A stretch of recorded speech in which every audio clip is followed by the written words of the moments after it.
Bienvenidos, señores participantes de este diplomado, a esta sesión del curso de Negociación Política y Gestión de Conflictos.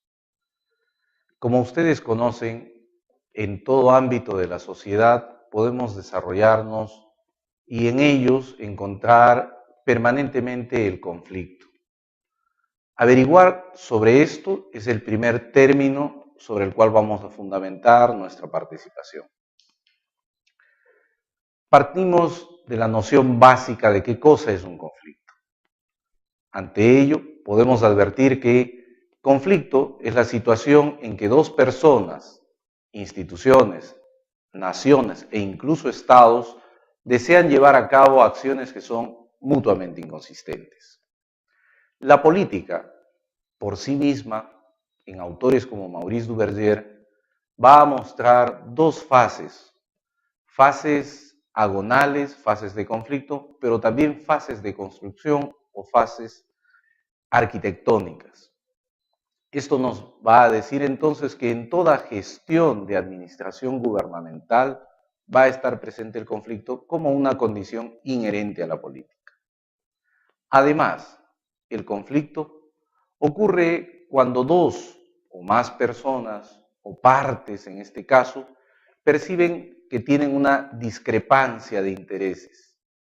Además, consideran que estos intereses no pueden ser alcanzados recíprocamente o mutuamente. Señores participantes, el conflicto social puede ser entendido como un proceso a partir del cual las partes, pueden ser más de dos partes, expresan sus intereses comunicándolos a aquel segmento de la sociedad, también conocido en muchos casos como gobierno, quienes toman las decisiones a fin de que puedan ser resueltas sus demandas. La moderna teoría general del conflicto, nos va a decir que este puede ser percibido desde dos ámbitos. Uno, como una posibilidad que te abre puertas, o aquella que te cierra posibilidades. En el análisis de los conflictos debemos decir que debemos diferenciar fundamentalmente lo que son las percepciones de lo que son los intereses. Dicho de otro modo, lo que se dice querer y lo que efectivamente se requiere. Algunas analogías nos van a mostrar cómo lo que percibimos como una necesidad inmediata no necesariamente está respondiendo a nuestros intereses como fundamentos del conflicto o la negociación posterior.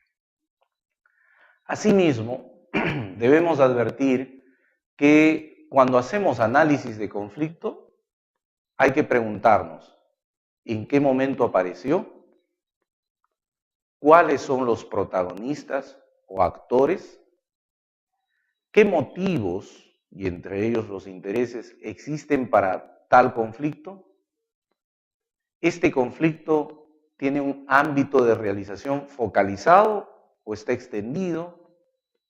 Pero además, ¿qué recursos involucra?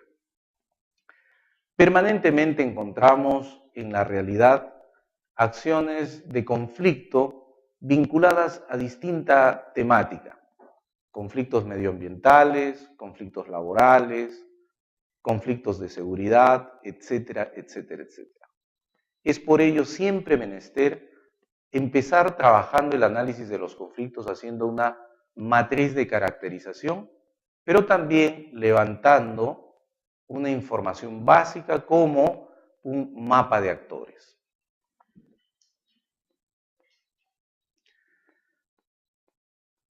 Otro elemento fundamental que vamos a desarrollar, que estamos desarrollando, es la negociación.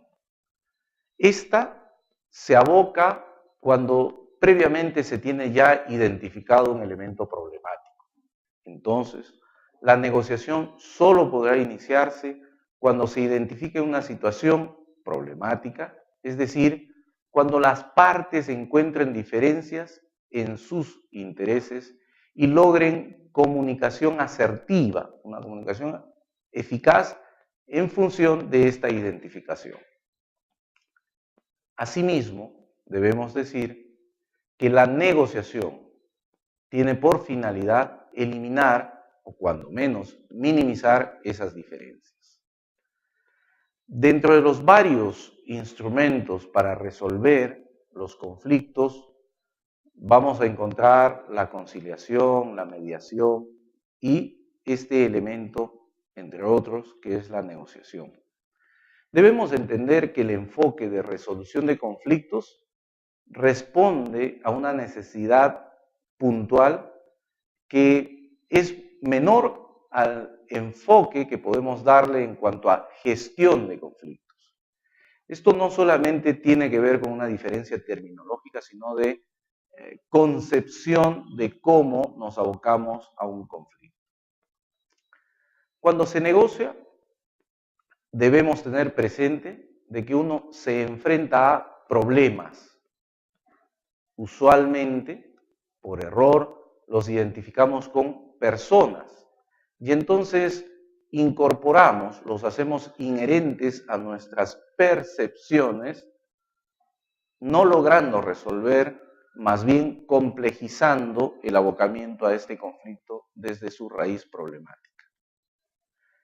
Adicionalmente, debemos decir que muchas veces olvidamos esta norma de negociación y este proceso de intercambio, de expresión, de comunicación, de intereses, se hace mucho más agudo por cuanto la lucha se hace a nivel de identificación personal y esta puede ser encarnizada.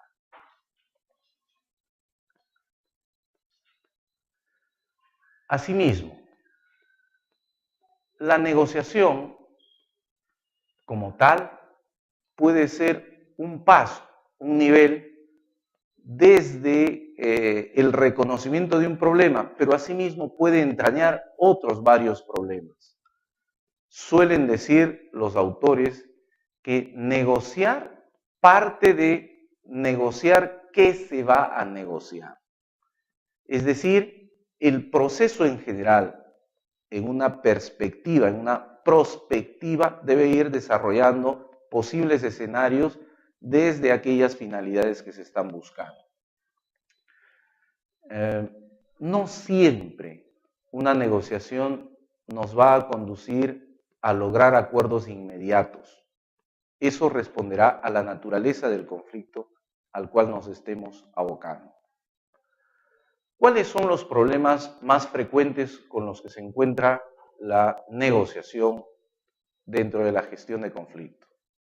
Fundamentalmente, una mala identificación de intereses, pero además una mala comunicación de los mismos. De otra parte, tenemos que no hay confiabilidad o hay una baja confiabilidad sobre los negociadores. Solemos hacernos frecuentemente la pregunta, ¿usted se sentaría a negociar con una persona en la cual no confía? La respuesta, por obvia que es, nos abre la posibilidad justamente de expresar que uno de los grandes problemas está en cuanto a los actores que van a negociar, pero también el antecedente que estos tienen. Finalmente, diremos que aparece como otro elemento problemático la conformidad de los acuerdos. Expliquemos más profusamente esto. Cuando nosotros logramos arribar a un acuerdo, hemos consensuado, hemos logrado identificar nuestros intereses, hemos participado los actores relevantes y hemos finalmente concordado. ¿Cuán sostenible se hace este acuerdo? Muchas veces se piensa que el conflicto ha sido resuelto con la firma de un acta de acuerdo. Y ello no necesariamente es verdad. Probablemente, si no hay una plena conformidad en los acuerdos, solamente haya tomado un tiempo, un receso, y luego se haga expresivo nuevamente con igual o mayor intensidad. Lo fundamental en la gestión de conflictos para decir que hemos resuelto uno está en que se logre conformidad en los acuerdos desde las distintas partes, y esto no responde a un nivel de proporciones, no es un concurso, no es una puja entre intereses, no es repartirse entre 50 y 50% el tire y jale, no es un regateo, es más bien alcanzar la plenitud en la satisfacción de nuestros intereses, sabiendo que en ese proceso tenemos que renunciar también a algunos otros. Cuando nosotros nos sentamos en una mesa de negociación, lo que se visibiliza no es todo lo que existe, más bien los momentos previos a sentarse a una mesa de negociación van a ser tanto o más relevantes a aquello que puede ser visible.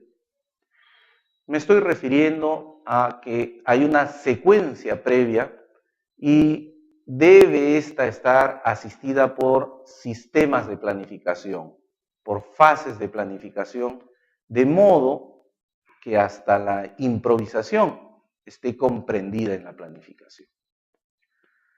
Vamos a partir desde el levantamiento de información, la investigación. Construir una línea de base va a requerir necesariamente el recojo de información relevante, no solo a la expresión de los intereses, a los intereses expresados, sino también a los actores de este conflicto y a los negociadores de este conflicto.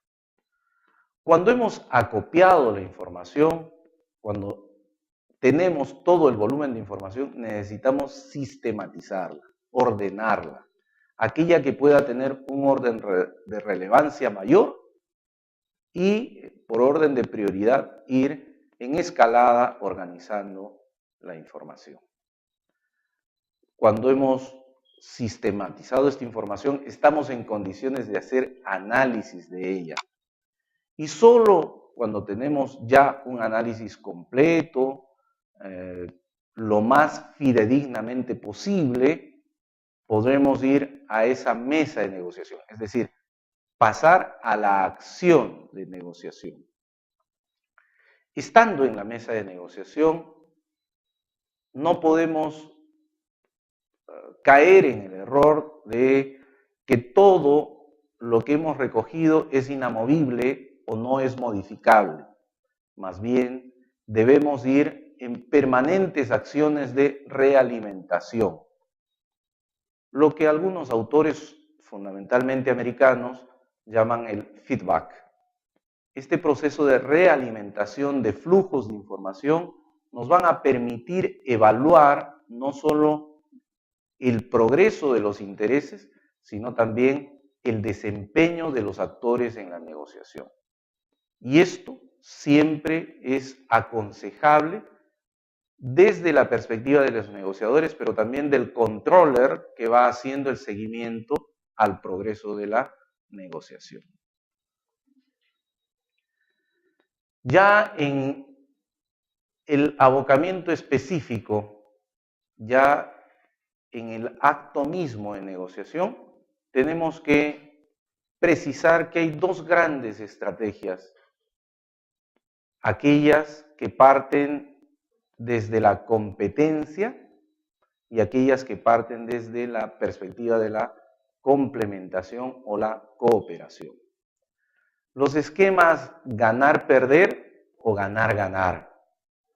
Dentro del esquema que generalmente es usado, ganar-perder o suma cero, para que alguien gane, alguien tiene que perder.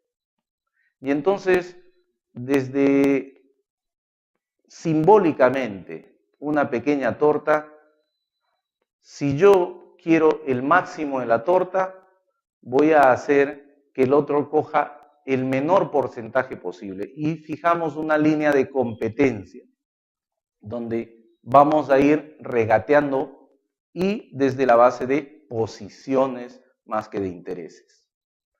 En el esquema de ganar-ganar, allí encontramos como ideal el hecho de que las partes cooperen recíprocamente para acrecentar la torta, es decir, darle valor agregado a los elementos que se están negociando, de suerte tal de que ambos colaboren y construyan un mejor ambiente, pero también las condiciones para poder permitir que el máximo de los intereses que se han expresado en la mesa sean realizables.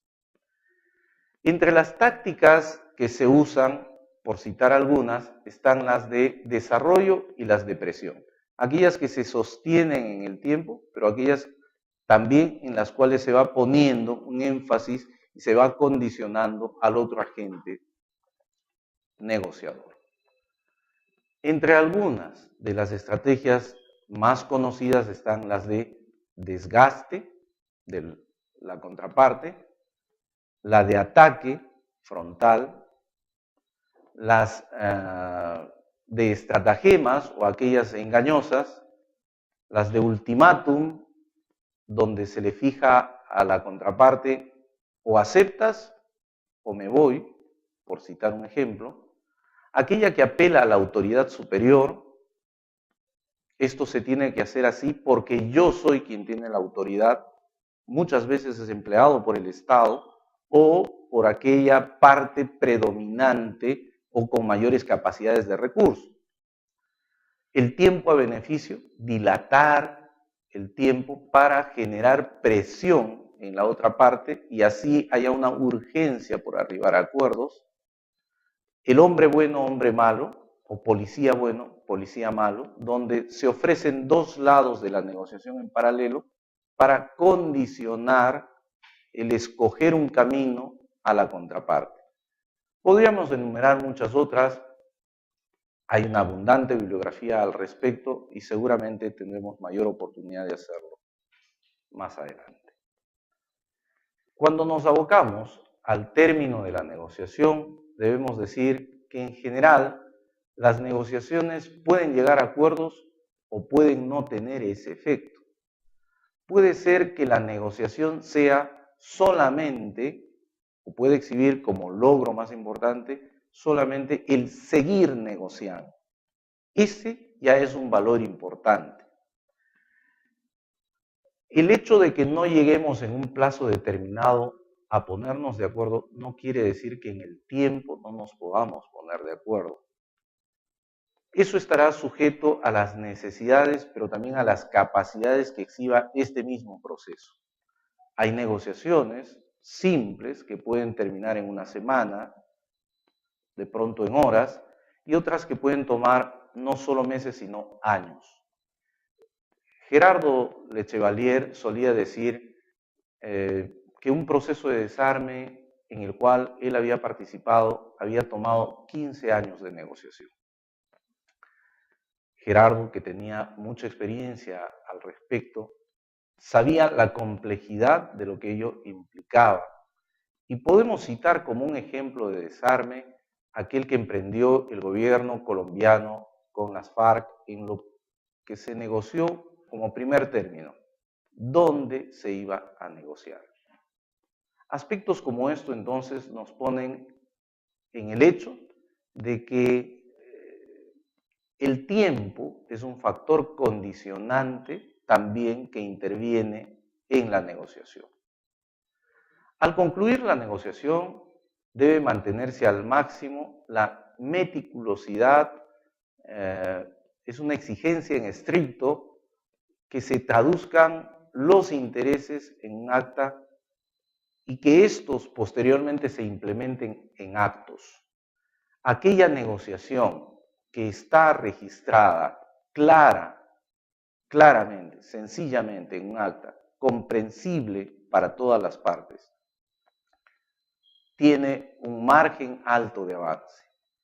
Pero si no se traduce en actos, si no se implementa de acuerdo a lo que ha sido acordado, puede terminar siendo un boomerang.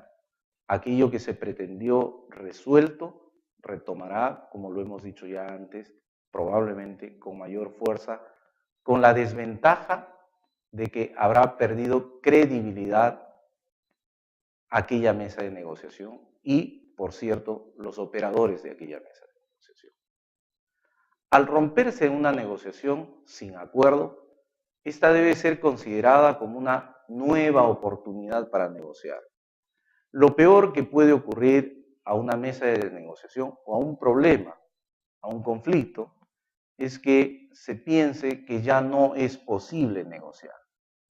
Siempre que haya necesidad de resolver un conflicto, habrá la posibilidad de negociar para resolverlo.